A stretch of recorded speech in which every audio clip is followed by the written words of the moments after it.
ఏమే 3 రోజుల నుంచి ఫోన్ చేస్తుంటే లేపంట. ఏమైందా? ఏం మాట్లాడవేంటి? ఆయనేం మాట్లాడతాడు, ఆయనేం చెప్తాడు. ఉన్న పైసలన్నీ ఊరు పంపేయమంటే పంపిస్తాడు. ఆయన వీళ్ళొచ్చిన సంగతి నాకనే తెలుసా సార్? ఫోన్ అన్నా చేయాలి కదా వీళ్ళు.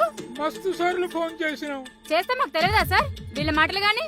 ఎన్నిసార్లు ఫోన్ చేసినా ఫోన్ ఎత్తలేదు సార్. ఏమయ్యా నిన్నడితే మీ ఆవిడ సమాధానం చెప్తుంది, నువ్వేం చెప్పవా? ఆమెం చెప్తాదే సార్, నాకేం తెలియదు సార్. అయినా వచ్చిన వాళ్ళు మాకు కాల్ చేయాలి గాని మా మీద కేసులు పెడితే మేమెందుకు తీసుకుపోతాం సార్? వాళ్ళు మీ మీద కేసు పెట్టారమ్మా. ఏమన్నా పెట్టుకోని సార్, మా మాట అంతే. అయినా హైదరాబాద్కి వచ్చి మేము అంతకన్నా ఎక్కువ కష్టాలు పడ్డాం. 4 రోజులు పస్తులు ఉండలేరా? మీరేంటి ఇంకా చూస్తున్నారు? రండి వెళ్దాం. రారా నానిగా.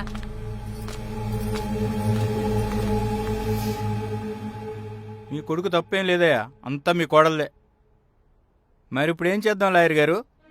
సార్, చట్టంలో ఏ తల్లిదండ్రులైనా చూడని ఏ కొడుకైనా 10 సంవత్సరాల కారాగార శిక్ష, నాన్ బెయిలబుల్ కాగ్జినబుల్ అంటారు. అలాగే ఏ కోడలైనా అత్తమామను చూడని వాళ్ళకి 3 సంవత్సరాల కారాగార శిక్ష విధించడం జరుగుతుంది. సో ఇలాంటి మరుగునపడిపోతున్నాయి. ఇలాంటి మనం ముందుకు తీసుకొస్తే వీళ్లకు కఠినమైనటువంటి శిక్షలు విధించబడతాయి. సో ఈ చట్టం ప్రకారంగా మనం వెళ్దామంటాం సార్. సరే, అలా అయితే కొన్ని రోజులు చూద్దాం. ఓకే, మీకు ఇన్ఫార్మ్ చేస్తాం మేడం. Okay sir. ఓకే అండి. Thank you sir.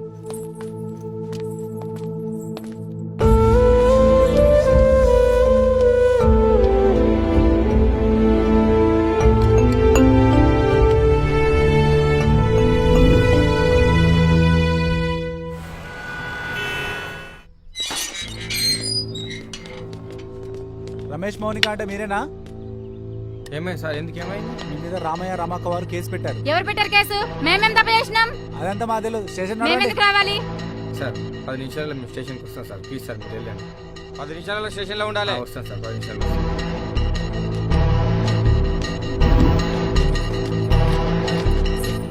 వీళ్ళ దగ్గర సంతకాలు తీసుకుని కోర్టుకి పంపించు, అప్పుడు అర్థమవుతుంది వీళ్ళకి. ఓ అమ్మ, సంతకం పెట్టు. Sir sir sir sir sir మీ కాళ్ళు మొక్కుతా సార్. ఆగండి, ఆగండి. మీ కాళ్ళు మొక్కుతా సార్. అలా ఆగమాగమవుతారయ్యా. అది చేయక పంపించొద్దయ్యా. ఇలా ఆగమాగమవుతారయ్యా. మీ కాళ్ళు పట్టుకుంటారయ్యా. మీరు కాదే కాళ్ళ మీద పడ్డం, మీ కొడుకు కాళ్ళు వచ్చి మీ కాళ్ళ మీద పడాలి. చూసావా రమేష్, ఇంకా మీ అమ్మ నాన్న నీ గురించి నీ పిల్లల గురించి ఆలోచిస్తున్నారు.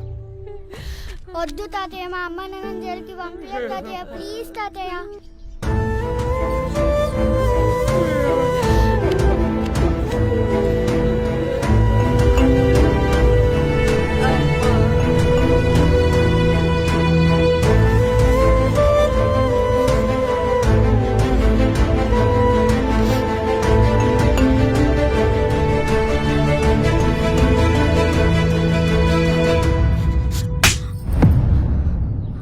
నువ్వు చేయట ఇదంతా. నువ్వు ఒక్కడే చక్కగా ఉంటే మా అమ్మ నాన్న బాగుంటారు, నా పిల్లలు బాగుంటారు, నేను బాగుంటాను, నువ్వు కూడా బాగుంటావు. నీకో సాటిస్ఫాక్షన్ వల్ల ఇంతమంది ఇబ్బంది పెడుతున్నాడు.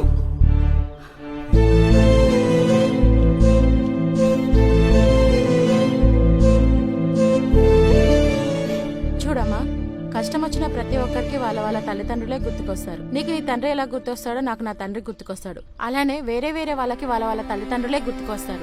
అలాంటి తల్లిదండ్రులకే కష్టం వస్తే వాళ్ళకి తల్లిదండ్రులే మనమే కదా. నీకు నీ తండ్రి అంటే ఎంత ధైర్యమో వాళ్ళకి వాళ్ళ కొడుకు అంటే అంతకంటే ఎక్కువ ధైర్యం. నువ్వు ఇలా చేయకూడదమ్మా.